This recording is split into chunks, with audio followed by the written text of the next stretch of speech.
Yes, people, what's going on? What's going on? Welcome back to the channel. As always, people, make sure that you lot are smashing up the lights. Make sure that you lot are subscribing to the channel. Make sure that you're subscribing to Tobe, subscribing to Alexis. You know what I mean?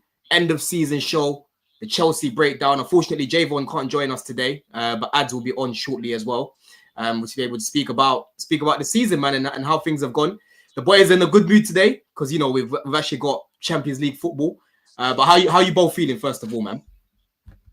Buzzing, just buzzing. Proud of them as well. That was tough. That was tough, and also it was even nicer that the ones we were competing with crapped themselves because it just showed like how hard that was to go and do. I think it was the most mature performance under Clear Lake. Like forgetting maybe Dortmund the first season, I thought that was good, but like with this squad, with what they've built, I think it was the most mature. Like 1-0, see you later, tough ground, no problem. I was really happy with them. 100%. Dude, it sounds so nice to say, you know, like they turn up, they did the job, no nonsense. And what I liked is the 1-0 aspect of it. I can't lie to you. I love that, you know, they had that little bit of glimmer of hope, but the defense was tight, compact. I think apart from one Chris Wood chance where I thought, Bob, what are you doing? You know, when he came flying out and Chris Wood beat him to the punch. I was like, what are you doing? Other than that, I just thought it was very like a comfortable performance, and defensively we've really improved, and the team deserves a lot of praise. We're going to get into all of that, you know what I mean? So yeah, I'm happy. 100%. Timeline's happy as well, which is weird. I've never seen so much positivity, bro, until Fabrizio opened his mouth. Yeah, exactly, man. Because Chelsea the past 3 years has just been about slander and cooking, and if you try to look at things from the other side of view in terms of offering a bit of balance, they'll call you toxic positive, they'll call you a Clear Lake sexual, they'll call you a Maresca sexual. And I'm like, it's not all doom and gloom here. Like, let's not act as if we haven't got players that can't go to Liverpool and help them compete, can't go to Arsenal, help them compete, right? It's all on the owners right now to make sure that they get us the tools that we need. Because for me, like I kept saying to you, Tobes, Maresca showed me more than enough for me to want to invest in it, right? He has got us Champions League football when a lot of people said we weren't going to get it. Look at the teams that we had, bro, in the final games. And if you look at our drop-off, bro, we've managed to climb it back up. And, you know, it's not good that we scraped it on the last day. Obviously, it's good that we've got it, but it should have been wrapped up. And if we had a fucking striker, like I keep telling you guys, it would have been wrapped up for me, innit? But before you come in, Tobes, let me just share a few of the stats from the season. So far, we've got a few people joining us already. San says, get Matisse, bro. I think Matisse is in Poland, isn't it? He's in Poland, right?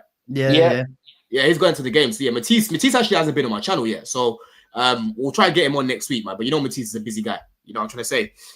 But as you can see here, people, only Liverpool have created more big chances than Chelsea.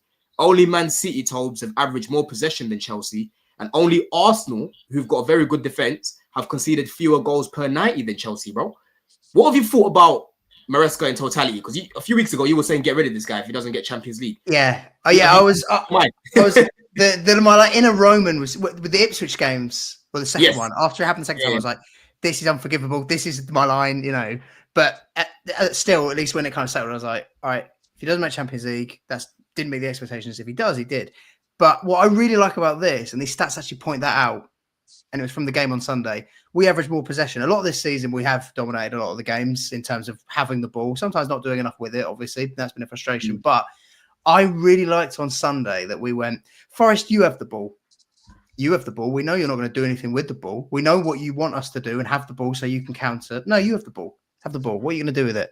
And they offered next to nothing. But like, I thought that was really good because it just showed a willingness to adapt. And I thought at times earlier in the season, there was a bit of a, like, we just play this way and we just do this. Like a City away, that was a really naive performance.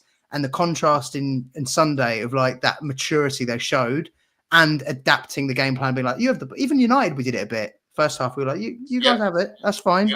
Like, we're going to be all right. It's a tight ship here. I've been really impressed with that, as well as the fact it has become a tight ship. Like, I think I can't remember exactly if it was 7 or 8 1-0s since last few months, but I'm like, that's Mourinho stuff. You know, if people had got their wish of bringing Mourinho back like last summer, if he'd done 7, 8 1-0s, everyone's going, yeah, this is vintage. This is what we can do. So to shore up the defense, having not really had Fofana for, I mean, we've probably had Fofana more this season than we've had of any season, but you know, it's still not enough. And like, I thought he did do a really good job in that regard, and it's felt even more sure Now he's brought Reece back as well and kept Reece. I've been really impressed with that. Neto, I know people have been a bit overly harsh, I think, on his season, because I do think I agree with you where if you had a different kind of striker, Neto would thrive more. But like he hasn't been injured. He had injury issues before. So like that's something he definitely has dealt with really well. Very impressed. And also bringing in Tosin in the last few games. I thought that guy was brilliant on Sunday. Immense, bro. Immense. Listen, being at that game, it was mad, man. And listen, shout out Alex as well, because he managed to help me to get those tickets, yeah? I was right at the front, boys, right? I don't know. Have I showed you lot the videos of me at the game? I think maybe did you tweet one out? I'll send some pictures. If you check my funny enough, I was on the Chelsea TikTok page. They put a video up on TikTok, and you can literally see me celebrating, right? So the row in front of me is where like the disabled people sit. So I was basically the first row, like the first row where Colwell ran across. Yeah. No, Cole was on the other side. He was on the other side. Right. I was on the right hand side, right? But where I was so close to the pitch, it honestly felt like I was playing, bro. You know what I mean? There were certain times like I saw Cole play a through ball to Medwakey. I'm here thinking I'm about to run as well, like, you know what I'm trying to say, to try and score a goal, yeah? But I'm showing you that defensive performance, bro, the grit that I saw, Alexis, the heart that I saw, you know what I mean? It was absolutely mad, yeah? And before we even speak about the performance, Tobes touched up on a few of the 1-0s that we've got. We obviously beat Everton 1-0. We beat Man United 1-0. We beat Forest 1-0 as well. Liverpool, obviously, we conceded that game, but no one was expecting us to win. So if you actually go look here, yeah, since we beat Ipswich, we drew against Ipswich, we lost against Liga Warsaw, but the job was done in the first game. Let's be real. I know mentality-wise, they should have done better, but the job was done. Fulham, we beat them. We come back there as well. Everton, we beat them. Jordan, we beat them. Liverpool, we beat them. We beat Jordan again. We lost to Newcastle. Again, in the second half, we were a better team for me. Jackson fucked up that game. We beat Man United. We beat Forest, bro. Right? So we've been on very, very good form, Alexis, bro. Do you know what I'm trying to say? Yeah, and you know what? I think there's this narrative that the first half of the season was amazing, and then we dropped off massively. But if you look at, I looked at the breakdown of the points. First 19 games, we got 35 points. Second 19, we got 34. There's 1 point in it. And then we got 4 clean sheets in the first 19 games, 7 in the second 19. The defense has really stepped up and has been really impressive. And I don't think it's a coincidence that Levi Colwell has really developed into a nice... Like next year, I'm really excited to see how good he is. And if he can take the next step forward where he can be 80% of the season at this level. Because this year, I think it's like 60% of the games, 70% of the games. Cucurella was good. Reece is good. And you know what? I know Tristan and Chalobah aren't the greatest centre-backs in the world. But if we get Fofana fit for a bit or acquire someone, that back four I really like. Genuinely, I wouldn't trade Reece for anyone. I wouldn't trade Cuckoo for anyone. Levi's developing nicely. And then you just need one more centre-half that you can put your mortgage on. And then it's like a good... I don't want to say title winning, but maybe title challenging defense. And man, I'm just so proud. I know, you know what? It's really small time to be, we're back in the Champions League. I'm really happy. But this and the Blue Co, I can't lie to you, they've kind of erased the Roman expectations because we finished 12th and 6th. Like the idea that we finished 2 points of third, and then 5 points of second. It's not Chelsea anymore, and it really hurts to say, but you know what? I'm really happy, man. No, 100%. And listen, Tobes, I've just been on Straight Facts with Dan Potts here because he was being mad salty. Someone told me in the chat yesterday that he was being salty about us and talking about, this ain't the Chelsea that I know, the way you guys are celebrating, and Arsenal used to get cooked for this. And I'm like, bro, it's two different things though, because with Arsenal, you used to make top 4 every year, but not win anything. Like you used to win the FA Cup, you went on a 9-year drought. Whereas with us, we would make top 4 as a normality, but would be winning at the same time, right? But the difference this time around, bro, is we literally fell off the earth. We finished 12th, we then finished 6th, right? This is the first time under Clear Lake where we're going into a summer with Champions League football. This is the first time a lot of these players, bro, are young. They haven't played Champions League football before. We've just been playing in some weird countries, bro. Like I keep saying, we played Servette. I could see cows in the background. And now man are going to be playing at the Bernabeu or, in Italy somewhere, like against actual teams. You know what I'm saying? Not teams that I've never heard of. You know what I'm trying to say? So why can't we be happy, bro? Why are people trying to bring us? Obviously, it's a rival thing. But what have you thought about the people that are trying to, shit on our parade or even trying to police our celebrations, bro? I like it because we're back. We're back. I don't want sympathy. We've grown up with the hatred we've had. But like, I like that. There was a journalist. I think it was Oliver Holt. I posted on the Monday morning saying like, money, basically saying, "Oh, money wins," and you go, "Oh, I didn't know Forest were broke. I feel like they've spent a few quid, but anyway." I didn't know they got points deduction for spending. It becomes all about like what we spent, and like you said, the context is this squad is one of whatever we think is one of the youngest Premier League squads there's ever been. I think it might even be the youngest, like as an average across the season. Yeah, it is right. Yeah. So other than Reece James, there's no one there from the previous era. I'm pretty sure. Maybe Chalobah, I guess counts, but you know what I mean. Like in general, everyone there. This is a new concept getting into the Champions League, so it was a big deal for them, and it was a big deal for us because we've had a rough period. There's not many clubs that can sit there and say a war that we didn't have any control over. Our owner got booted out, and then suddenly we're getting reports of liquidation. We can't go to games. Everyone's celebrating the death of our club, and that we're never going to be the same. Exactly. And then they couldn't even fucking put petrol on the bus because the Barclays account had been frozen. That's how bad it was. That's what I mean. We had a very unique situation, and people forget that. It's been a rough 2 years. It's been a real, not even a roller coaster. It's felt, it's plummeted, and then we have started to ascend a bit. And even though like we've had our frustrations here and there, it's a relief because it feels a bit more normal. Like we're having a bit more normality restored, and that's what people are celebrating. Like you said, normality for Arsenal was that they come fourth and they don't do anything. Yeah, it's a bit different in that sense, but yeah, we're celebrating. I think getting back to what we want. If next year, if we got top four, no one will be doing that. No, 100%. You know what I mean? It's because of that. It's not like next year we'll sat there, with an empty trophy just for getting fourth. Next year it's like, no, how do we kick on now?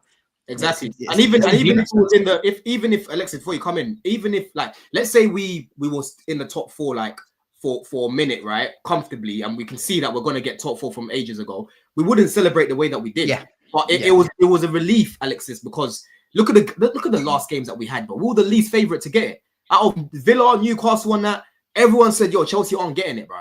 So just before you jump in, that's what's hilarious about it, is that everyone was going, they're not going to make it. Looking at the fixtures, they're not going to make it. And when they make it, they go, why are they celebrating? None of you thought we would. And they did. It was triggering me so much because I had a tweet that went out and it got really good reception, purely based on the fact that nobody was picking us to beat Forest. And I'm like, what am I missing here? Why can't we beat Forest? It's not even that we're so much better than them, but I just expect us to beat Forest. Carragher was saying it, that ESPN FC crew was saying it, Ian Wright, everyone, Forest is going to beat them. I was like, if these players aren't seeing this right now and getting amped up, they shouldn't be at the club next year because it's triggering me and I'm not the one going off to the pitch. So I can only imagine, right, where you have a 25% pay rise depending on this. Trust me, I'll be working overtime as well if that was happening for me. Yeah, so facts. Man, it's such a nice relief. And now what summarizes our fan base up, everyone's talking about, let's add 3 players. Next year we go for the title. And I'm really happy that we have that kind of fan base because nobody's saying, can't wait for the Champions League nights. It's more so, how far are we going to get there and can we close the gap to Liverpool? Yeah. It's 15 points. When's number 3 coming? Like that's the conversation. It's not what just happened to be there. Yeah, exactly, bro. Everyone's we're going in there knowing that we've got the chance of winning the Champions League. We're not going in there with the mentality of, we're just here, because we've actually seen our club win it, right? We finished 12th, Tobes, and we literally reached the quarterfinal and we lost to Real Madrid. Like fucking Lampard played Kante right wing, bro, in that game, yeah? Right wing. You know what I mean? Like it was mad that game was Gallagher in the 9. Gallagher played up top in that game. Mate, I find it mad when I see Kante and Enzo on the same pitch. I'm like, you guys feel like different worlds to me. Like, you know what I mean? It was that was a weird year. That year was weird. It was so weird, bro. Enzo's the only one really, like from the new signings that's actually tasted Champions League football. Mudryk as well. He played against Real Madrid. For us. Yeah, I I don't even think Noni didn't really kick a ball till like right at the end. I feel like. I don't think he even played in the Champions League for us, did he? No, He wasn't registered. I don't even know if we read. He wasn't registered. Yeah, Cucurella played. Cucurella as well. Yeah, Cucurella. Carney was one. I think Carney would have played. He barely played. He didn't play, bro. I saw a midfield the other day of Kovacic, Kante, and Enzo. I was like, "Oi, this feels so weird." I don't remember this happening. Bro, the thing is, Enzo was actually playing as our DM when he first came, right? And like you could see, he's not a Matic or fucking Caicedo, but he was actually playing well.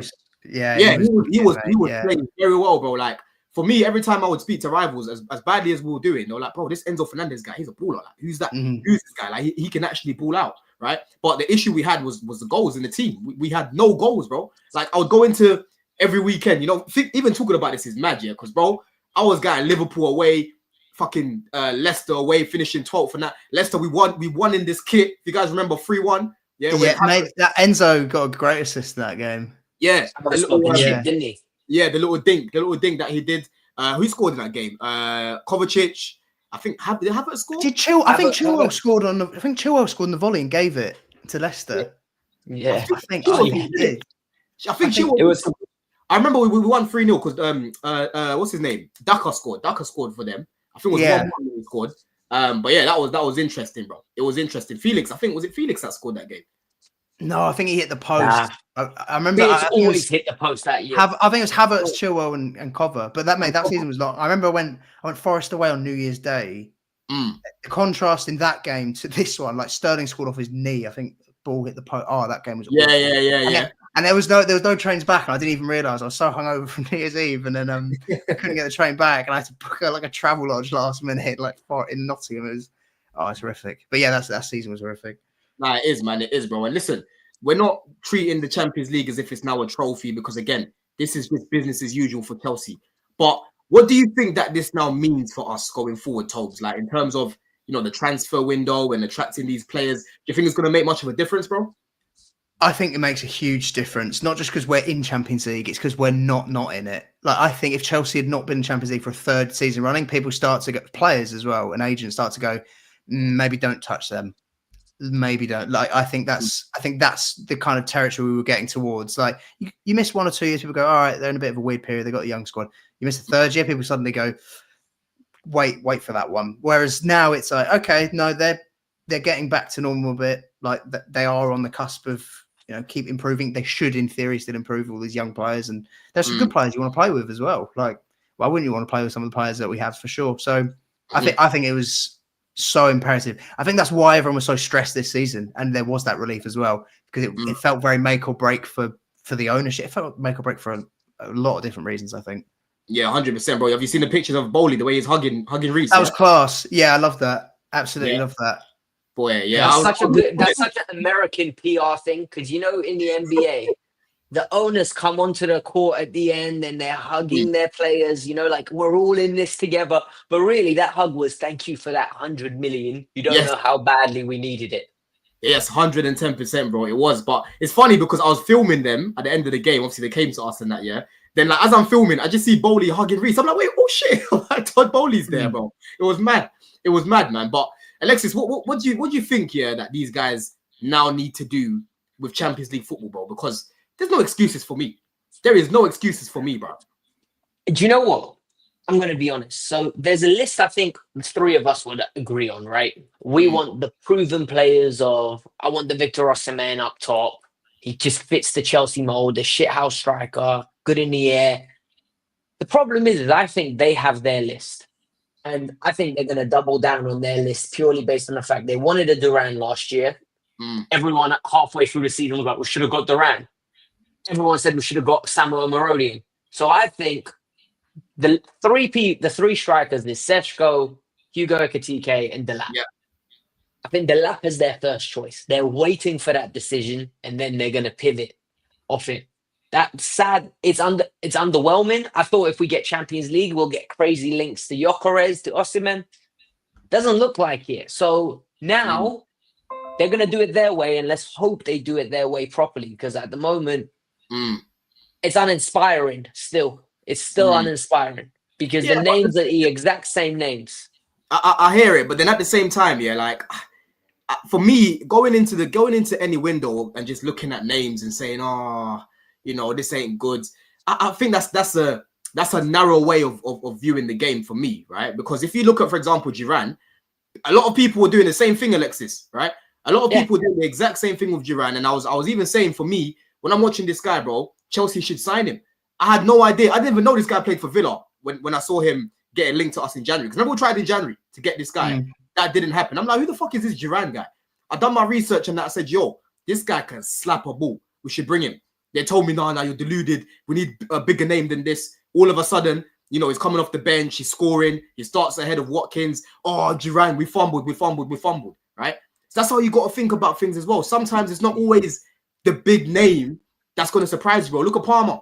You know what I mean? I don't even want a big name, though. Like, I think I just want somebody that reduces risk. Do you understand? Like, for example, you see AC Milan's Reinders. Man City need a midfielder. They're going after Reinders. What do we know? Reinders is 24, 25. He gets goals from midfield. He's robust. We've got 150 games of sample size of him. I don't want them getting someone I have no clue about, and I've got no clue how he's going to translate into first team football, let alone like playing at Chelsea where the pressure is so much higher. So, but at the same time, it is exciting. Put it this way: I like that, and I like Ekatike. They're just not my first choice, and I don't think that's unfair to say.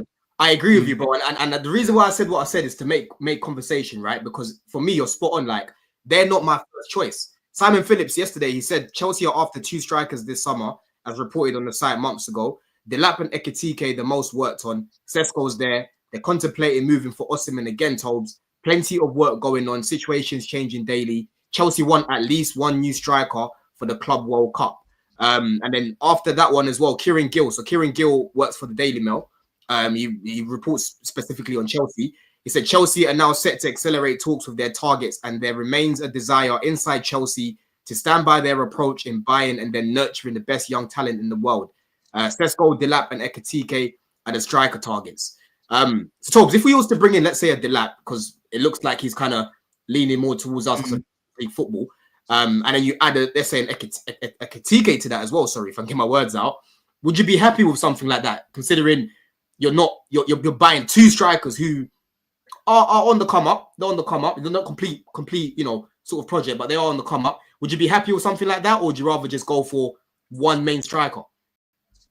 I like that you feel a bit more sense of surety with Osimhen in comparison to like Delap and Ekatike. I can't say I've seen enough of Ekatike to really give a proper opinion on him. With Delap, I don't know if I'm probably just doing mental gymnastics in my head, but there's a part of me that goes, well, the first year of watching Kane, I didn't really rate him, to be honest. Like, I kind of thought, it just looks a bit clunky, but gets the odd goal. I don't know. I might be, like I said, I might be doing mental gymnastics, that one. But with Delap, I do think he could get goals, definitely on Chelsea side. I actually prefer Delap to Gyökeres in terms of adapting how we play, if I'm honest. When I watch Gyökeres, I'm a bit like, I don't know how many of these situations he'd find himself in with us anyway. You got to buy someone that plays to our strengths. I think that's the main thing. But what I want to see this summer, whatever they go for, whatever it might be, and even if in the end we don't agree with it, I don't want to be August 31st still doing stuff. I want there to seem like there's a plan. I don't want to be trying to push. I'm giving the example from last time, but Gallagher's going, and then we're getting Omarodian, but now we're getting Felix back. That doesn't feel like a plan. That doesn't feel like something you've worked on. You've gone into the summer going, right, we're going to pretend to get one player and get João Felix. No one's buying that as a plan. Whatever their opinion is, and it might be the wrong one, it might be the right one. I just hope it's. I like that final sentence that they're looking to get someone in before the Club World Cup or whatever. Like, that's encouraging to me, because it makes me think, all right, get Maresca these players so they have their. It's kind of like a pre-season, really. This, I know we'll take it seriously, but you know what I mean. It's a serious pre-season in a sense. I want it to feel like there's a plan to this. I don't want it to feel like they're just sort of freestyling everything. And yeah, sure, we'll do that agent a favor because he might be a favor with Kenda down the line or whatever. So yeah, that's mainly what I take from it. I'd go Osimhen. That'd be my guy. But same, you know. But a bit like you said with the Palmer thing, like I don't know how good Ekatike is. He might be wicked for all I know. But do you know much about him as well, Alexis? Before I speak on him, Bro, everything I've seen is comps. I've not watched full games. The only full game I've watched on him is France under-21 versus England under-21. And he bagged a hat-trick. Like, that's the only full game. So I can't really sit here and resoundingly be so critical. The only one I don't want, I'm telling you now, is Sesko. I don't want Sesko. Why? Everything I see about him, I don't like. He misses the chances that are easy. He'll drive you crazy. He goes through patches of where he doesn't score a lot of goals. And he can hit a ball, though. He can strike a ball. Yeah. He can smack a ball, man. The thing about Ekitike, right? Out of all the players that we're linked to, for me, he's the most technically gifted, right? He can ball. You know what I mean? You give him the ball in a lot of situations, he knows how to navigate his way out of it, right? He's very good in tight spaces. You know what I'm saying? Like I saw a couple games of his where he's playing mainly sort of in the wide areas. You know what I'm saying? Actually looking like a winger, giving man steps. You know what I mean? Dropping his shoulder. He's like an Isak, right? And I'll probably even say, you know what? Yeah, he's similar to Isak, innit? Because Isak's very good. I was going to say from the comps I'd seen, I was like, this is Jackson on Steads. That's what it felt like to me. He's a better version of Jackson. He's a better version of Jackson on the ball, right? His movement's better than Jackson, but the only down part in comparison to the others, I don't think his ball striking is as good as the others, right? His ball striking is not as bad as Jackson's, but there's still a lot of work to be done because he's only 22, innit? So for me, ideally, I want a striker that knows how to smack the ball. Yeah, someone that has that power driver of a smack, like a Duran, like a Delap, like a Gyökeres. That's what I want now. I want a clean ball striker because I'm tired of these fluffy. You know, we've had Havertz for how long? He used to just chip it back to the keeper. We've got Jackson that can barely stay on his feet when he shoots. Right? Tammy was the last real striker that we had that could actually put his foot through the ball sometimes. Yeah, and obviously before that, Costa was world class here. You know what I mean? So Ekitike, yes, the all-round game is good. I think he can be a very, very good player as well in the future, right? I can see the potential, but I'm like you, Tobes. I want someone who's more ready now. You know what I'm trying to say? If you bring Ekitike as a backup, no problem. But I don't want to be bringing Ekitike and a Delap. It has to be Ekitike and Osimhen, or Ekitike and Gyökeres. You know what I mean? Or Delap and Gyökeres, Delap and whoever like that. Do you know what I mean? It has to be two, like one experience and the other one to kind of learn from that person. You know what I mean? So I've got a question. One word answers. Out of the three, who would you want? Well, out of the three, what three? Sesko, Delap, and Ekitike. Yeah, out of the three that we're linked with, which one would you want? I would probably say Delap, bro. I'll be so real. Same. And it's purely based off the ball striking and the fact that I've seen him score more goals that are, late movements in the box, cross comes in, flick finishes. Like I've seen enough of those where we get those chances. And you see that in the press. Also, against us, it was a filthy dive, but give me some more divers, man. Get those pens up this season. Yeah. I think we mentioned it a while back, but it's the one thing Sterling was good at. Only thing, but he could win a pen. And Delap when he stuck his leg out against Jorgensen, that was smart. Like very smart. I mean, annoying, but it's 30 million, which means next year, if we choose to sell a Jackson, or even this year, if we sell a Jackson, it leaves room for a big boy striker to come in where you bring it back. With Ekitike, I feel like if you get him, you're paying 70 million. He has to be your number one. Like you can't have a 70 million pounds sitting on the bench. No, with Delap, you can have time to, he's developing. He'll play 20 games. He'll play 25 games. I don't think that will run with Sesko and Ekitike. Bro, I like this guy though. I can't even lie to you, bro. Yeah, Retigi. This Retigi guy. Yeah, have you guys seen much of it? Have you guys seen much? Bits and bobs. Bits and bobs, bro. I can't lie. I haven't done much research on this guy, people. I've got a lot of homework to do over the summer on these strikers, yeah. But I watched like most of the goals that he scored this season, and the variety of the goals, bro, unbelievable. Why is no one going after him then? I don't get it. What I don't understand, because his numbers are so high, right? But no clubs are actively going to chase him. I honestly don't get it, bro, because he can ball out as well, bro. Yeah, like on the ball, he's not as good as Ekitike, but he can link up well. You know what I'm saying? Like the way I was seeing man just finishing left foot, right foot.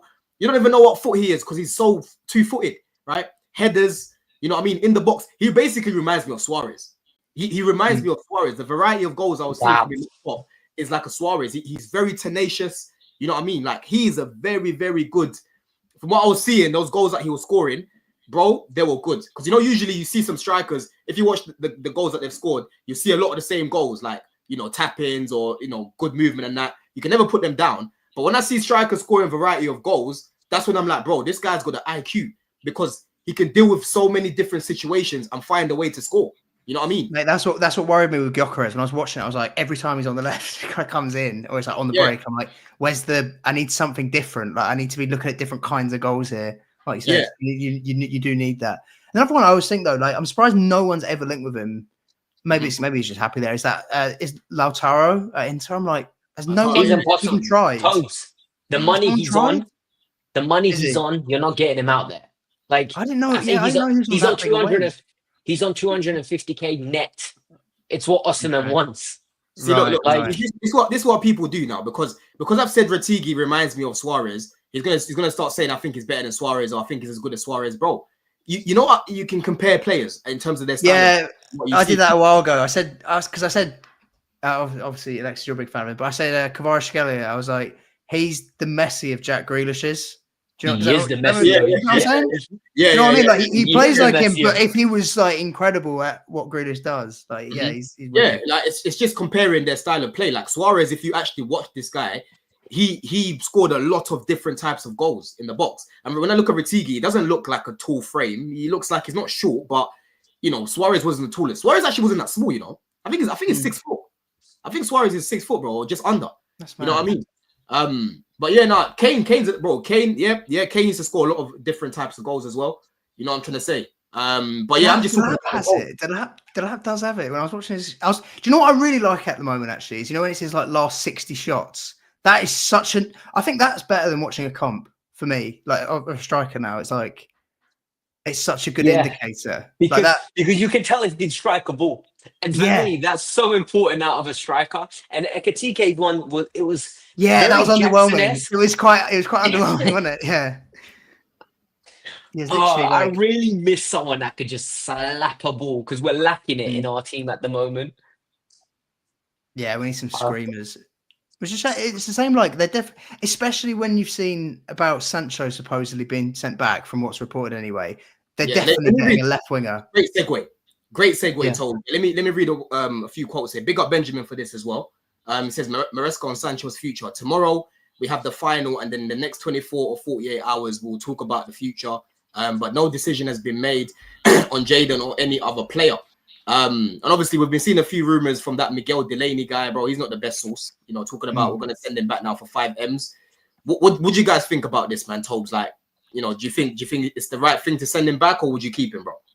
Yeah, I'd send him back. And do you know what? I feel quite sorry for him. Like there is a player there, but that boy does not back himself enough. Like we've said it before, that guy can shoot. When you watch his last 60 shots, there's some good shots in there. But the problem is you're ending up back when Haaland's still at Dortmund days. Like, why aren't you shooting more? Like, you can shoot quite clearly.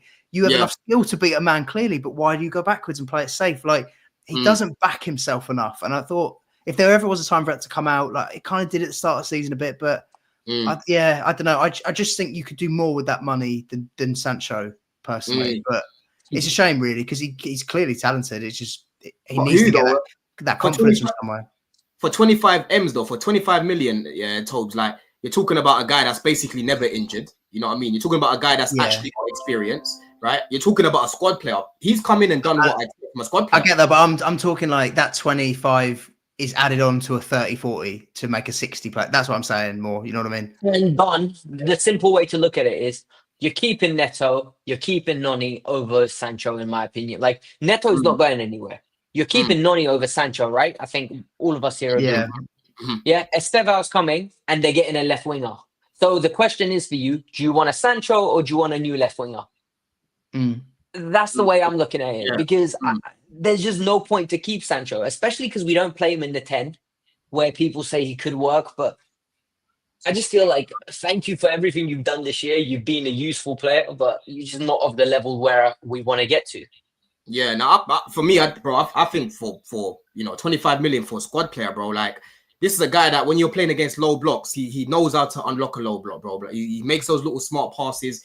He knows how to like dictate games in terms of slowing down the pace, speeding things up. You bring him off the bench to just retain the ball.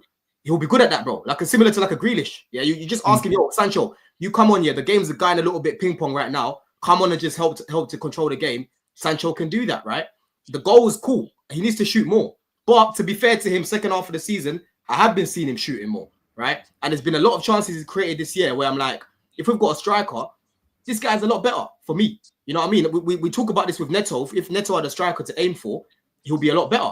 And it's the same thing for me with Sancho. Like Sancho's always been best with a target man, right? I find it hard right now to look in Europe and think of a 25 million squad player that's got the experience that he's got, the injury record that he's got, you know, the clout that he's got. Really, I know his stocks have dropped, but I'm struggling to see how we're gonna replace this guy, bro. You know what I mean? Yeah, if you're saying to me like, oh, you can have Sancho or Gittins, it's a different conversation. I'm just more looking at like, in my head, I'm like, can you shove that 20 onto a 50, 60, like chuck a bit at Barcola because he's not the one that starts out of that front four. I don't know, but you know what I mean? Then I think it's worth it, but it depends. It all depends what they want to bring in. It would be handy if we knew the list of left wingers they're looking at, and then put it this way, Don. If the list is Gittins, Garnacho, and Sancho, I'm keeping Sancho. Yeah. Does that make sense? Gordon was linked to Gordon, but I ain't paying 80 million for Gordon right now. I'm sorry, I'm not paying 80 million for him. He ain't even had a great season either. He's trying to make a madness off of us. That's mad to me. Would you have Semenyo over him? Bro, Semenyo, again, I haven't really watched much of him. Like, look, I've watched enough games to know what he's like. But again, bro, that's another Neto situation. He has to start to get used to the low blocks and that. Like, he's a different profile to Sancho. There's no winger that we've got right now that is a similar profile to Sancho. He's different to all of them. Yeah. Do you know what? Neto's ruined mid-table players. Like you see, Man United fans are getting excited over Mbeumo now. I'm like, oh, just wait till you get him against low blocks. Let's see if he can get the separation for those shots that he's getting at the moment at Brentford, because he's playing literally in transitions. Defenders are running back towards their goal. They're not set. Like, I just think it's a completely different quality of player that you need when you're playing against low blocks. That's why, as much as I don't like Leao's off the ball antics, on the ball, he's unbelievable. His ability to beat a man, his weight of pass, his ability to come inside and be an inside forward is just everything else you get with Leao that's annoying, you know? Like, his off the ball won't work. Would you want us to put our hat? I was going to say, Rodrigo's obviously on the move. I don't know if that will be... He's staying. I don't know who else is in for him. After Alonso's comments, I think he's going. Rodrigo's definitely leaving then, yeah? I think so, yeah. I think even after the comments Alonso made. What did Alonso say? Alonso said he's a special player. He's important to me. Like, he basically said everything you would want to hear if you're Rodrigo. So he's gonna play Rodrigo and Vinny in the 10s then, basically, innit? And then Mbappe 9. And then because they obviously then two-man midfield, probably be Jude, and hopefully it's fucking Wharton or something like that. Then they leave. Imagine that, Jude and Wharton. Imagine Jude and Wharton playing for Real Madrid. Mad. Two English midfielders, bro. Straight away you will see Wharton go into the lineup straight away for fucking England because he's been playing for Real Madrid. That's what's gonna happen. You know what I'm saying? But yeah, man, it's an interesting position, left wing, because again, it's not littered with a lot of people. Like, you look at our right wing options, we're all right on that side. Like, I'm happy with Esteval coming in. You know, Neto for me, I think next season will be even better over striker for me. Hopefully, he needs to keep improving. But you know, he's got 10 GA this season. He should have more goals, to be fair. But in terms of creativity, he's been creating some good chances for us, man. Let's be real. I really hope it's a Cucurella effect, you know, because after the first year of Cucurella, everyone was really down on him. And then all of a sudden, he like the pressure of playing for Chelsea came naturally, and he kicked on. I've got a question for you guys that's been pondering on my mind. Who's the right centre back you go for? Realistic like that. I know that there's names that people throw around, but I'm genuinely like stuck for a name. You know what it is, to make this easier, let's go through the Prem. Let's go through the Prem and talk about the centre-backs that we'll take on that side. That will make it easier for people, right?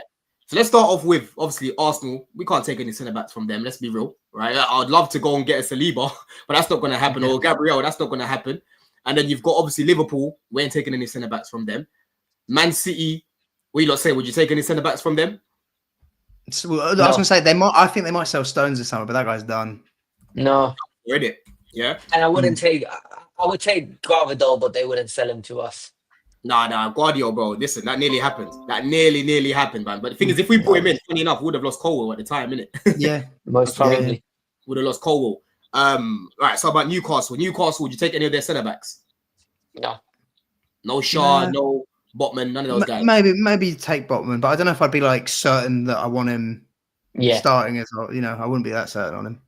Are you certain Botman's better than, for example, Caliber with our high line and like the recovery pace needed in behind? Like, I do think I think he's better than that, but I don't know if I'd, you know, be to sit there thinking we need to get him. We need, you know, I wouldn't feel like that. You see, this is when you just taking the piss. Somali Flame, are you a Chelsea fan, bro? You must be a United fan in here, trying to do a madness over here, bro. This Maguire guy needs to be in a free. He needs to be at the back with two other centre backs near him. You know what I'm saying? I don't want to go anywhere near that guy, right? So we've got Aston Villa next. How about Ezri, bro? Ezri Konsa. That would be a shrewd signing, you know. I like Ezri, man. I don't mind it. I don't mind it. Yeah. It would kind of go in like the Gahey camp for me, to be honest. Yeah. Like Konsa and Gahey, they're kind of players where I'll be like, oh, I don't hate it, but he's the best centre half, and I feel like we'd be taking their best centre half, making them weaker. And at the same time, he comes in and he could potentially take the next level up, maybe playing for a bigger team. So yeah, I think it's good, man. I think he again, in terms of like injury record, bro, this guy tends to be available all the time. He can play at right back. He's comfortable one-on-one defensively, bro. Like, I would not be against it. And for me, listen, we're from the same area as well. We've got a lot of mutual friends in it. You know what I mean? So I wouldn't even mind that. I wouldn't mind a little bit of Ezri there. You know what I'm saying? Big pause on that as well. But yeah, I think he's a good defender, man. What about Branthwaite? Branthwaite. You know what? With Branthwaite, listen, the only thing that sticks to my mind with that guy, yeah, again, I'm not going to claim I've watched a lot of Everton, right? Because I haven't, yeah? It's Palmer fucking skinning him. Oh, yeah. Palmer and Jackson absolutely spinning this guy, bro. Spinning him, and the way his foot was so heavy in the ground, I'm like, yo, this guy in the high line, I'm not too sure about that, right? But defensively, he's a very good defender. Like, he played well against us, man. That game when we played Everton, he was class. I can't lie. He was probably their best player. You know what I mean? What are you saying about him, Tones? Yeah, I wouldn't mind it. Again, it's another one where I'm like, that's not jumping out at me, but he's decent. He'd be an upgrade. I think he'd be an upgrade on what we have, but is he what you really? And also, I always think with English players as well, you're paying such a premium for like a centre back or any player really. But yeah, I think I'd rather like a Gahey than a Branthwaite. Put it that way. Yeah, maybe Konsa as well. Yeah, I'm seeing the Fab tweet people have already spoken about the quote. It's literally the same thing I just said here. Cool. So what, Branthwaite, would you both take him at Chelsea? Yeah, but it's expensive. Like, yeah, but it's expensive. I wouldn't be totally against it. Like, I have cooked him a few times, to be fair. I need to do a little bit more research on him. But he did impress me when we last played him. I can't lie. And to be fair, I wouldn't be buzzing. I wouldn't be buzzing, but I wouldn't be like, oh my god, why are we going for him? That it'd be kind of middle ground, wouldn't it? Yeah, 100%, bro. 100%. Let's see what team we've got next here. Yeah, so we've got Nottingham Forest. Everyone likes to suck off Murillo. Obviously, they've got Milinkovic as well. I actually think Milinkovic has been better than Murillo this season, or I have done, but it's a very different style, isn't it? Like, I don't know if it would translate with us. But they've both been decent for Forest, but yeah. Would you know Murillo probably translates to a top side more, but Colwell was playing there, so exactly. Would you take Milinkovic? Nah, probably not. The thing is, right, we're at a point now where we need to be fussy with who comes in. Yep. So, and someone put it perfectly the other day. We're in a position where we have to go spend 70 million if it's needed for a quality player, rather than risking it with a 35 million and having another Badia Chile or a Disassi. And then in 18 months' time, you're trying to get them off the books. Matisse said someone in our group chat the other day. Romero. What are you lot saying about him? I would take Romero. If they'd lost Europa League, I think it maybe had the tiniest little window of being doable. But the fact they've won it and got Champions League football, if Levy sold Romero to us, There's no way we can pull it off. No way. They didn't have Modric when they were rubbish, let alone like they've just won something. And he would be good though. He feels like a Chelsea centre back, don't he? He does, yeah. He completely does. He feels like a Chelsea centre back, bro. He feels like hot head, bro. You know what I mean? Leader, like Somali Flame as well. At least you've got a good take here. Romero's a leader. He's a leader, bro. He's won stuff. Obviously, he knows Enzo Fernandez. We've got a lot of Spanish speakers here as well, bro. Like, I think he would fit in. He doesn't have to move from London. Played in a high line, so he's used to that. A high line. You know what I mean? So you bring him. I wouldn't mind it at all, bro. I can't lie. I would not mind Romero. I wouldn't mind him, man. By the way, you know, you guys are saying knows Enzo Fernandez. There's another person that knows Enzo Fernandez that is a striker. There's rumors that he might be leaving Atletico Madrid. Already? Really? Yeah, Liverpool linked with him. Like there was strong links the other day. They paid 80 million for him, didn't they, last summer? Or 85 million. Yeah, like, they're going to be looking for a lot. I would break the bank for Alvarez. Genuinely, I feel like he's one of those players that comes in and he's a fix at that number 9 position. And that's another example of if we paid the money to Manchester City. We would have fixed the number 9 position because that's just guaranteed quality. We would have got top 4 a time ago, bruv. That wouldn't be a problem. The chances that Jackson gets Alvarez, you think Alvarez is missing them? Yeah, I'd have Alvarez. You know, don't piss me off, bro. He knows how to slap a ball. He's another one that knows how to just smack it. You know what I'm saying? But yeah, he'll be decent. But I want a different profile. If we was to bring him in, you'd have to bring someone different to him, right? And bring 2 strikers. You know what I'm saying? Delap and Alvarez, you actually would be cooking, to be honest. Yeah, no, he's good. I like him. But yeah, in terms of profile, I want a little bit more of a box presence, to be honest with you, man. Where we up to now? Brighton. So Brighton have Lewis Dunk, Van Dijk, all them guys. You wouldn't take any of those guys, yeah? Nah, I think we're done with Brighton. I don't care, even if they had Messi coming out from there. I don't want any more Brighton. Even though like Caicedo and Cucurella have worked out well, I just don't want to deal with them. Like, bro, let them do their thing, you know. we did speak about João Pedro actually. Like, what did you guys think about the João Pedro links? No me gusta. It's a problem, isn't it? Because you're replacing one problem in Cuckoo with another problem, which is it's quite mind blowing, isn't it? Because it's like, all right, okay, guys, and also these guys have all been at Clear Lake during Clear Lake spell. You've had Havertz, Felix, and Kunku there. These kind of players do not fit us. Like those 9.5s, they're not a 10, they're not a 9. Just don't bother. Don't even go near any of them. Like, it's mad, isn't it? You know what? You had a TikTok the other day, Toad, that I saw. You hate 9. Yeah, I hate the 9. I'm done with these players. And the worst thing is, well, because you had people going like, Messi was this. And I'm like, yeah, but he's Messi. Like, I don't want these guys that are like, they're just not good enough to be a 9. They're not good enough to be a number 10. They go out on the wing and hide over there. Like, nah. Yeah, literally, he can't finish. He can't finish. I've seen him like lean back and strike it into Rose too many times for my liking. And I don't watch Brighton religiously like that. Genuinely, he's one that we need to avoid. Also, even at the end, he's having bust ups on the training ground. Like, do you want that? Yeah. And the season before, I think he scored like 20 odd goals, and I think like 15 of them were pens. I was like, how's he managed that? Boy, man. And the other 5 were Europa League. That's what I mean, bro. Like, it's now time for specialists. Because last summer they kept talking about, you know, Maresca wants Swiss knives and that. But you've seen for yourself, when you've got too many Swiss knives, it don't work. Yeah.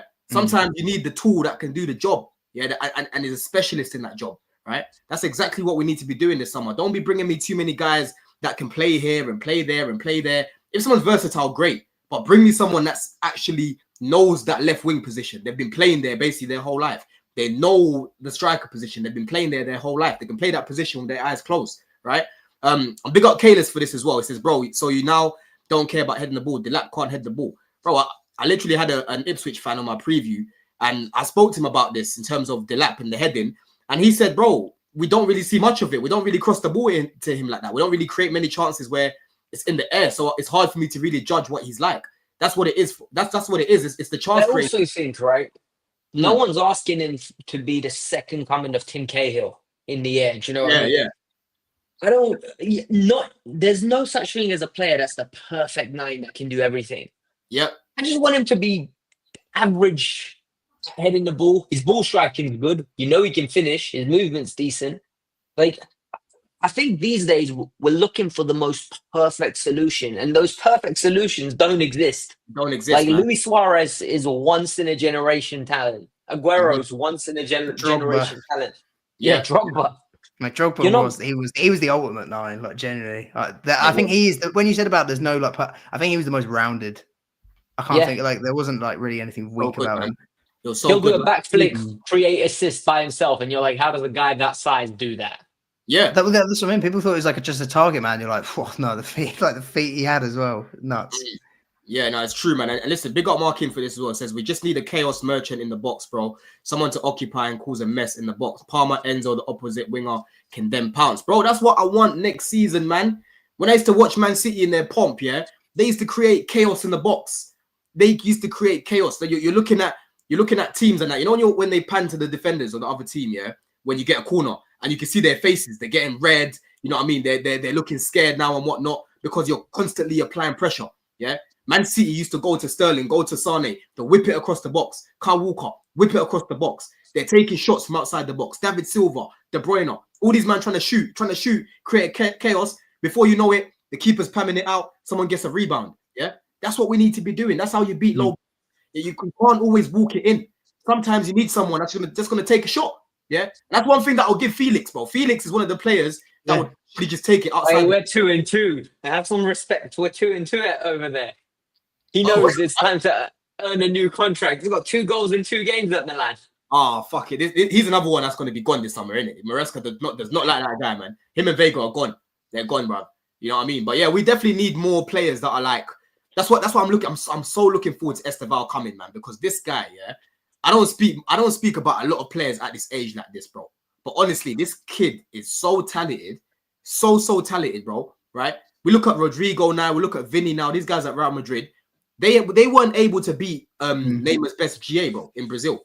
People like to say, oh, yes, the Brazilian league, let's see if he could do it in the Prem. That's a fair enough point, right? But if you actually go watch the games, Esteval, try watch his games and that league is very physical, bro. Very, very physical. So he's not going to come into a place where he hasn't been getting barged about and that. He gets barged about. And he still managed to, beat Neymar's best GA, bro, in that league. And that's what, over 10 years ago, Neymar got that, bro. This is a serious player we've got, man. We've got to make sure that we use him and don't just keep him on the bench, keep protecting him and that. Nah, he's here now, so fucking make use of him, bro.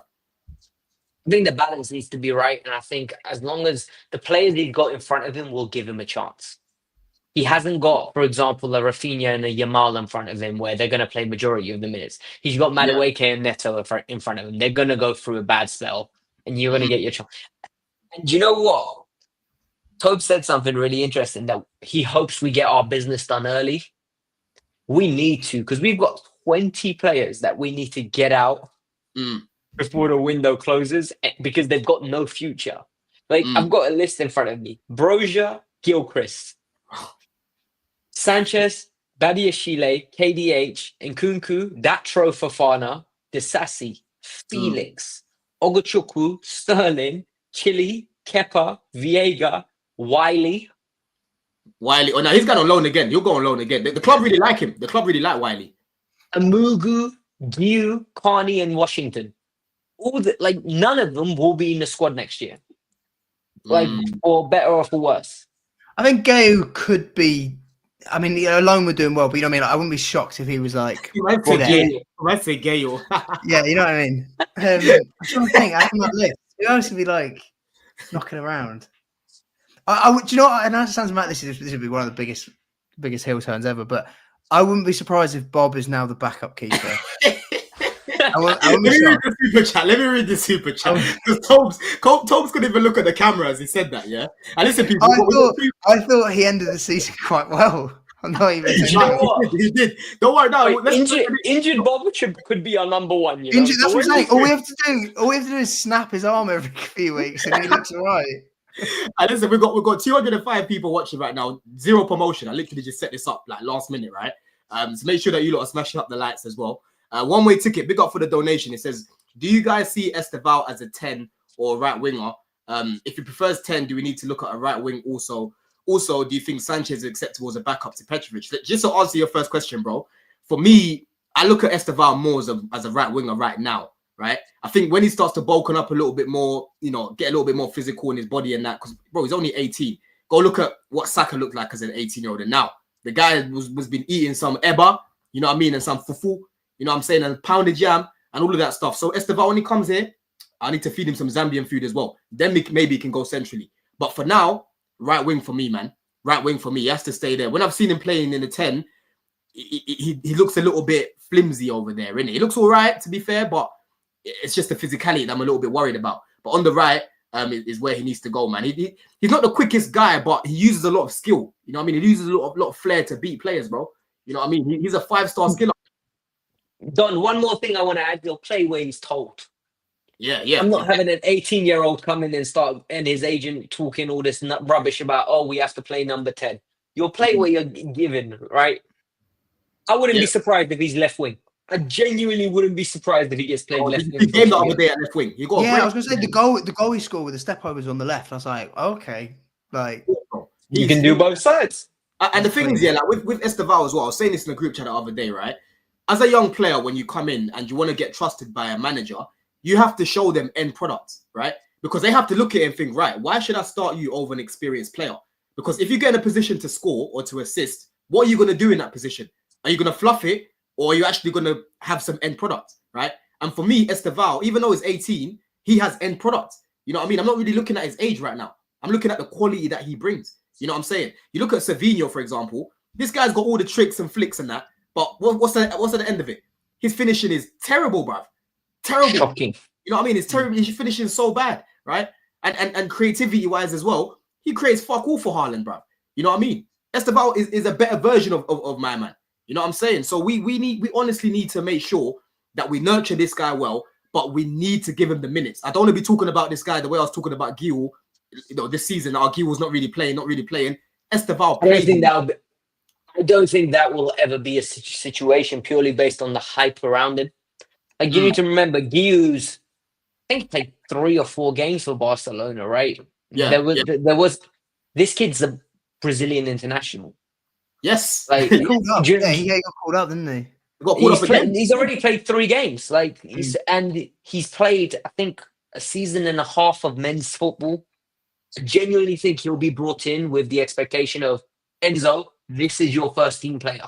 Yeah. He's never gonna go across the road at Cobham and play for the under 21s. 110%.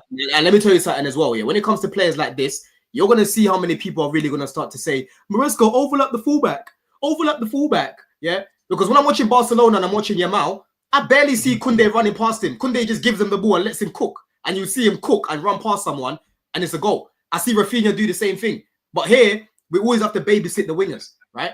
Why do we always have to babysit the wingers? Sometimes, yes, overlap the fullbacks, cool, do all of that. But Maresca's system allows these guys to be one-on-one a lot of the time. And you see Neto, he'll do flick, flick, back. Yeah? You see Sancho, flick, flick, back. You see Madueke, flick, flick, he'll go past someone, but no end product. You know what I mean? So that's where I'm looking at the quality of players, bro. You have a Yamal, you have an Esteval in this sort of system. I think you'll start to see Maresca ball cook even more. You know what I'm saying? That's the sort of quality we should be going for, bro. And the second question, Tobes, I'll let you answer that, Tobes. Do you think Sanchez is acceptable as backup to Petrovic? See, I can't claim I've watched as much Petrovic at Strasbourg as you guys. Like last season, I was sort of like, I wasn't that impressed, but obviously he's had a really good season. So I don't know, is he good enough to be the first team keeper? Because I kind of look at it as, unless he's had monumental improvements, which he might have done, that he could be a first team keeper. He didn't seem physical enough to me. Like I felt like he'd dominate from corners and whatever. He didn't seem amazing passing out the back. Maybe he has got massively better in that regard. But like, I would like an actual keeper. And like I said, backup, Petrovic is more sellable than Sanchez. That's how I'm looking at it. Maybe then Sanchez will be backup. But I'd like a new first team keeper. Unless, like I said, I could be wrong. Petrovic is, I know he's had a good season, but how much better is he? I don't know personally. They were saying how we're linked with that Juan Garcia. I know nothing about him, right? Spanish bloke, yeah. They were saying he's 20 million. If we get 25 for Petrovic, this could be the right time to sell. Like, whilst he's improved, it's up to Maresca now. We'll see at the Club World Cup. Come the end of July, or early July when the Club World Cup ends, we're gonna know where Petrovic stands. Because if he comes in and doesn't play, he's gonna be on the phone with his agent. I want to go and play. Yeah. Because Boy, he's at a year, like, look at the clubs that have been linked with him, like Monaco, Dortmund, Lyon. These are top clubs where for a guy that played for New York Revolution or whatever they're called, or New England Revolution, to come to England and then get one of the best players in the Ligue 1 last year, he's gonna want to go. So there'll be a decision made. I'm unsure. Like, I can't claim I've watched enough to give comment. That's the thing. It's like I saw one of your boys in the chat just put about him having the highest numbered rating in top 5 leagues. But it's like I need to watch him because I've seen people use Kepa stats and go, he's got the most saves and all this, and I'm like, he's rubbish. So it doesn't mean anything. You know what I mean? I need to watch it. Yeah. Go, carry on. I was going to say, like, between him and Bob last season, I just kind of thought he gives me less nerves than Sanchez. Like, I feel like he's less likely to make a ridiculous mistake. But I didn't walk away thinking, wow, he looks like a great keeper either. I just thought he was all right. One thing I was saying Bob, he's given us PTSD. He has. You know what I mean?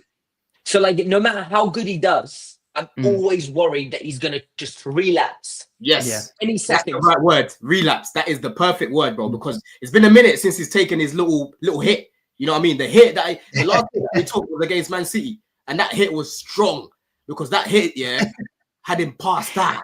Yeah, passed out to the point where Jorgensen had to come into the team. And he started to fucking take hits as well. I don't know what type of bong. I think Sanchez left his bong in the net. Yeah, it's that Ben Roberts or whatever is just smuggling it into Cobham. I don't know what he's doing. That ain't right there, but I'm telling you, there's something in his. I think Poch. What it is, I think the club noticed that Poch had put like a little device in Sanchez's M because he had the M in it, and now he chopped it off. That the device can't be there, bro. Because ever since he's got Malteser, when it's been Malteser time, bro, he's been good. I can't lie, bro. I'm watching Sanchez. Even against Everton, bro, he made 2 good saves, to make sure. He did. Yeah, he did. He made the one he got. The only one I can think of recently, but he got away with it, was Spurs when I can't remember who scored. Sarr, I think, scored. Yeah. And they were going, "Oh, what a goal!" I was like, "What do you mean? Like, how's that gone in? Like, what's he done there?" What it is about Sanchez, I'm telling you now, if this guy was basically doing what he's doing now in terms of, if he knows that he's not going to be able to control the ball, just clear it out. I'd rather you just get rid of it. Yeah. He's been not safe. He's just been safer.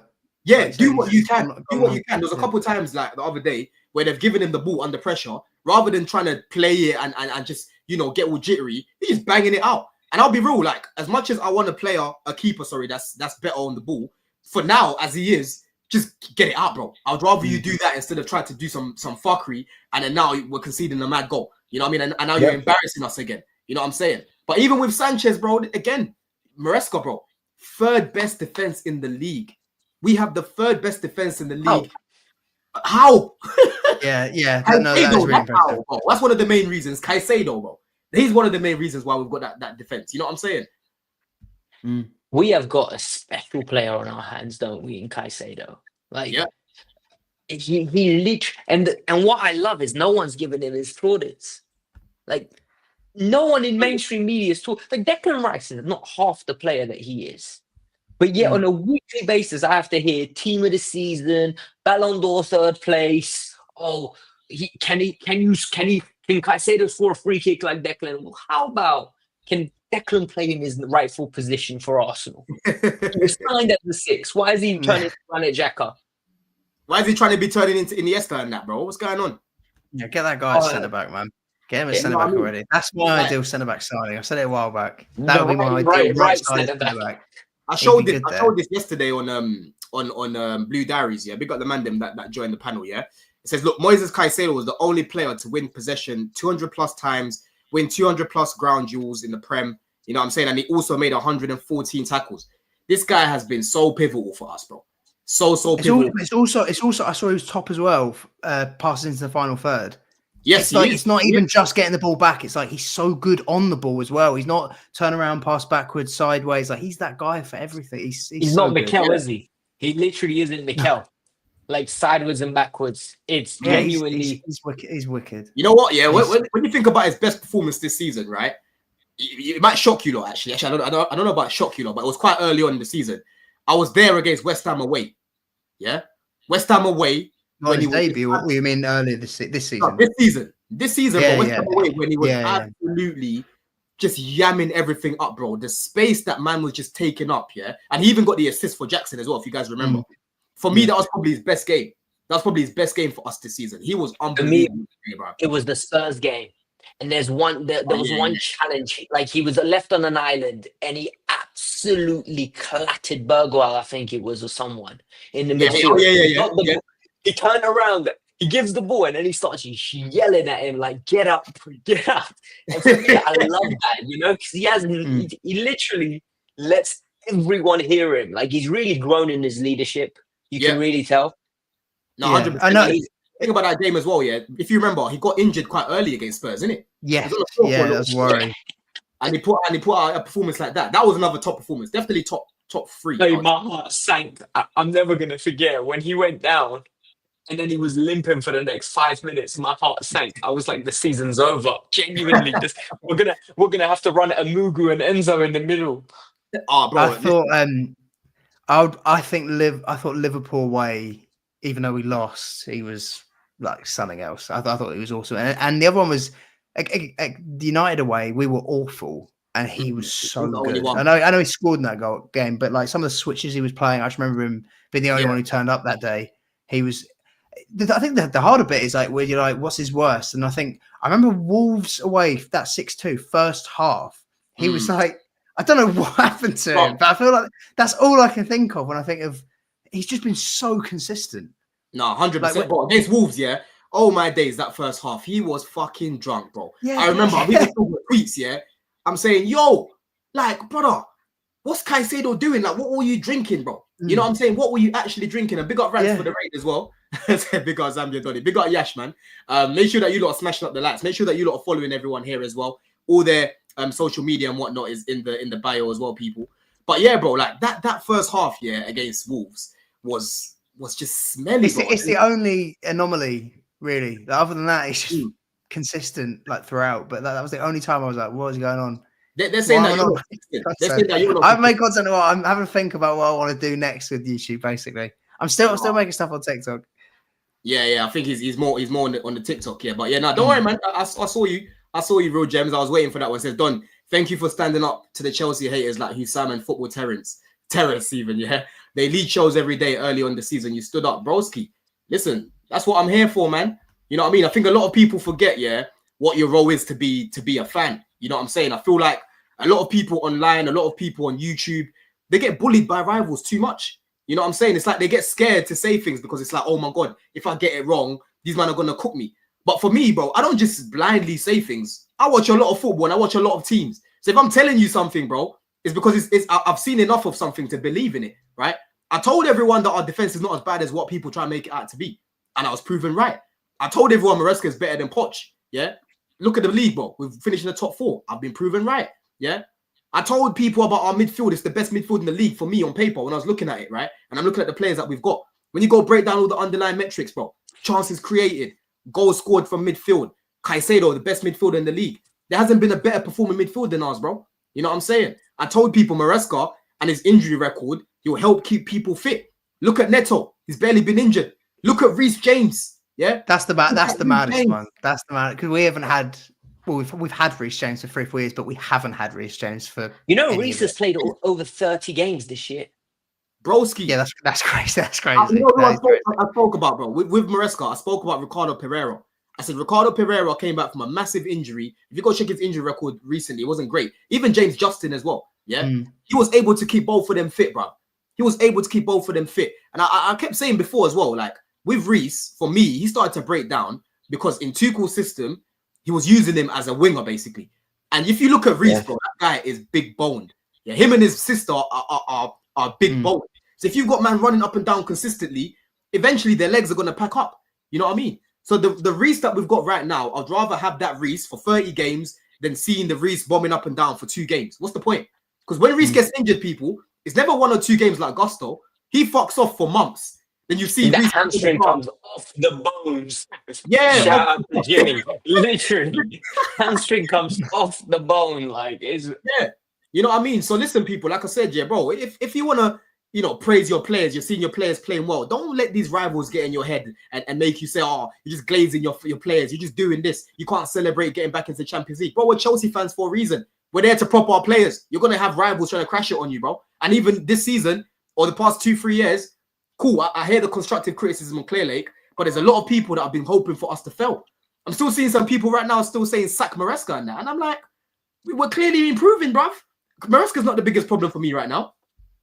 By the way, I've got a question for you two. We're an hour and 10 minutes in. We haven't even spoken about the UCL final tomorrow. Oh, bro, I was literally about to get onto that. Perfect. Alexis, how you feeling, bro? How you feeling? I'm very excited. And this is really weird that for a conference league, like, I want this to be our final time in that competition ever.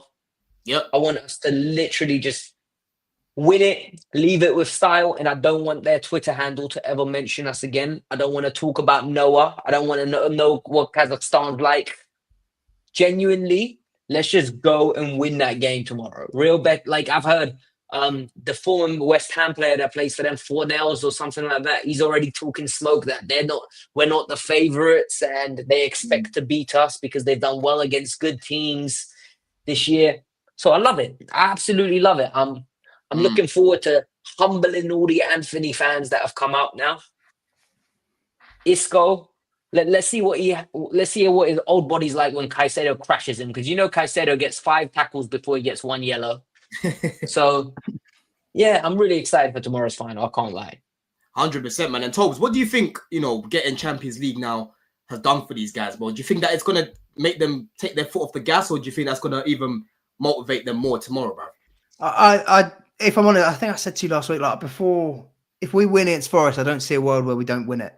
The only way I saw us not winning tomorrow's final would be if we'd not got Champions League and everyone's down and whatever. Like, I just think surely you want to end the season on an even bigger high. You're all buzzing. You've done your job for the season. Now go win that trophy. And I like the idea, because there's a narrative at the moment of like, oh, it's year of the underdog in all these cups. And just, I'd like people to be watching tomorrow and they're like, oh, Anthony's going to do it. And we just, shut up. Nah. Yeah. No, bro, like, we have everyone fit right now. There's no excuses for me, Alexis, man. We've got everyone fit. Even Jackson can play this game as well. As annoying as it's been, you can clearly see in it. Like when we're playing Neto up top, you're taking him out of position and whatnot. You know what I'm saying? I'd quite like him to score, to be honest. If he played, like, I think it'd be good for him, because he will feel like he let everyone down and they've bailed him out. Also, I also think there's going to be space in behind, because Betis like to play. They genuinely like to play. They'll come out, they'll open up. And Palmer's going to have a field day with getting that pass and then just those radar passes that he does in behind. Honestly, Neto, Madueke, and Jackson are going to be running in behind a lot in the game, hopefully. So bring it on. Like 100%, man. These players need to know what it feels like to win. They need to know, like, because winning's contagious. You win one, next thing you know, you go Club World Cup. We should get out the group. And then it's literally 4 games till the final.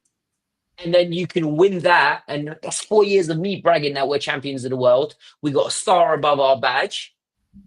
Like, and it's the start of a new ritual. And I'm shameless. I will bring it up for 4 years. Oh, bro. Listen, again, this competition is embarrassing. We shouldn't be here, but we're here now, right? We're going to keep crying about it and say, oh, we shouldn't be here and that. Yes, we know this, but we're here now. So make sure that you fucking win it, bro. Yeah, that's the mentality that these guys need to go in with. Because again, like you lot are saying, once you taste glory, and especially for these kids as well, to them, they're looking at European glory, right? They're going to be like, I want more, because we're going to get paid. Number one, we're getting paid, number one. Yeah, we're actually lifting a trophy. We've actually added history to the club, because we're going to be the first club to basically complete the set. You know what I mean? When you're looking at Chelsea in Europe, it's not going to be 6 trophies in Europe. It's going to be 7 now, bro. Yeah, no one's going to be looking at Conference League, bro. The numbers speak for themselves. 7 in Europe is not a joke. You know what I'm saying? That is not a joke, bro. You know what I mean? So for me, we need to make sure that we go into the game tomorrow. Don't be fucking nervous. We've got everyone fit. You know what I mean? Maresca right now has been good in the Conference League as well. We've managed to get here, let's be real, comfortably. I know we lost against Servette, or when we played at Hackney Marshes and that, bro. That pitch was a mess. We lost against Liga the other week. Cool, all of that. but we've absolutely cruised through this competition. You know what I'm saying?